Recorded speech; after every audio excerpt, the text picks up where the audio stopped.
Did you know the NLP belief change process can help you help your clients change their beliefs quickly and effectively? Now, before we talk more about what is this process and the steps involved, you know that one small step on your part can help you help others learn more from this video as well, right? The NLP belief change process uses the power of submodalities to help clients replace their existing belief with the new desired one. The first step is to identify the current limiting belief using any of the techniques mentioned in the How to Identify Limiting Beliefs video. Let us take the example of the belief, I don't deserve to be loved, for the purpose of this video. Second step is to identify the new desired belief. This will generally be somewhat opposite of the existing limiting belief. When helping clients select desired belief, ensure that the new belief revolves around the client and the client's skills and is not about others, and also that the belief is contextualized and is not too generic. So for the current example, let's say the belief is I am deserving of love.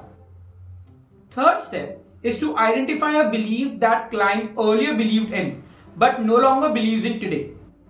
For example, let's say as a child the client believed studies are a complete waste of time, but he or she no longer holds that belief today. Fourth step is to identify a belief that the client completely believes in.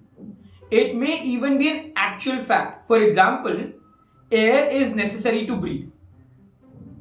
Fifth step is to identify the submodalities for each of the four beliefs. We will have another more detailed videos on submodalities in this series, but for now we will use visual submodalities. So let's say when I think of each of these beliefs, my mind forms some images. Visual submodalities will include the location of these images, the size, the colors, level of brightness, contrast, and so on. So when I ask the client to think about the current limiting belief, he can see the image of doing something that he feels guilty about, and he sees this image somewhere around here. When I ask the client to think about the new belief, he sees the image of a God that according to him is the source of all existence and hence represents that everyone are deserving of love. And let's say he sees this image somewhere here. The images for the belief that he no longer believes in and that he completely is convinced about are, let's say, here and here respectively. For the purpose of this example, I am only using one submodality, that is of location. Ideally with clients, I would use multiple submodalities. Now that we know the location for each of these beliefs, I will ask the client to close their eyes and once again make a note of the positions and locations of these beliefs. Number them as 1, 2, 3 and 4 respectively. And then I would inform the client that when I say 1, 2, 3 move image 1 to location 3 and image 2 to location 4. Image 3 and 4 remain in their respective positions. When I am using multiple submodalities, I would ask the client to not just change the location of 1 and 2 but also match the other submodalities of 1 with 3 and 2 with 4 and then open their eyes. Just like we discussed in the video related to swish, speed is the key.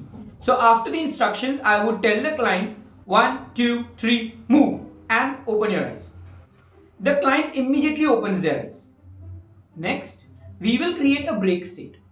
Talk about something else for a couple of minutes and then test the submodalities for old and desired beliefs. If the client notices that when he thinks about the old belief that he wanted to change, he can see the image at position 3 and the image of the new desired belief at position 4. Next, you can do future pacing with the new belief. But if the position of the old belief is not 3 or of the new belief is not 4, then we repeat the process a few more times till the new locations are set. Each time the process happens really quickly. In case even after 4 or 5 rounds the new location is not getting set, then this indicates a presence of positive intention.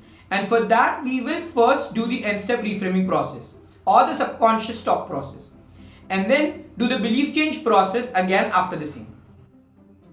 You will learn more about n-step reframing and positive intention in one of our later videos.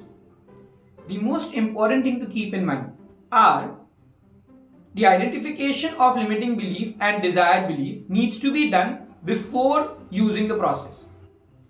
Speed is very important when actually doing the process. To know why, refer to the earlier video on swish. You can do this process with self as well. And if the process doesn't work, deal with the positive intention behind holding the limiting belief first. With this, we are reaching almost the end of this video. Do share with us in comments whether you were able to understand the steps involved in the NLP belief change process by writing yes or no. In case you have follow-up questions, do share them